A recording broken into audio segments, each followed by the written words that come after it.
আচ্ছা, by the way, এর আগে আমি একটু বলি, ওরা কিন্তু বেশ কিছু গিফটও আমাকে সেন্ড করেছে এবং এটা আই থিঙ্ক সব কাস্টমারদেরকেই ওরা সেন্ড করে। এখানে একটা এটা হচ্ছে একটা সিরামাইড ক্রিম, এটা আই থিঙ্ক উইন্টারের জন্য খুব ভালো হবে যেহেতু আমার অয়েলি স্কিন।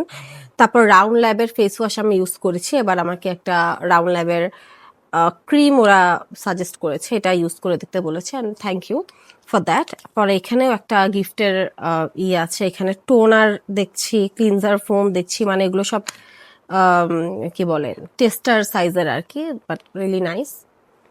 তারপরে আমি হচ্ছে লাস্ট পার্সেলে আমার যদি চলে যাই, এখানে কি আছে, আমি কি দিয়েছিলাম আসলে, আমি একসাথে অনেক কিছু অর্ডার দিই, এই জন্য আমার আসলে মনেও থাকে না যে আমি মানে কি কি দিয়েছি, আসার পরে আমিও সারপ্রাইজ হয়ে যে আসলে আমি এটা এটা দিয়েছিলাম।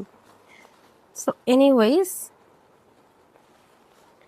ওকে, সো এইটা নিয়ে ফার্স্ট আমি বলে খুব একটা মজার এক্সপিরিয়েন্স। আমি আসলে এটা একটা সানস্ক্রিন, বিউটি অফ জোসনের। আমি এটা বড়টাই নিতে চেয়েছিলাম, বাট ওরা আমাকে সাজেস্ট করেছে যে বড়টা না নিয়ে, যেহেতু সানস্ক্রিন সো একটু সেন্সিটিভ বিষয় থাকে, তো যেন আমি মিনি সাইজটা নিই। বাট মিনি সাইজটা যে এত মিনি হবে, এটা 10 ml এত মিনি হবে, এটা আসলে আমি বুঝতে পারিনি। নেওয়ার পর আমি ভাবছিলাম এটা কি লিপ বাম নাকি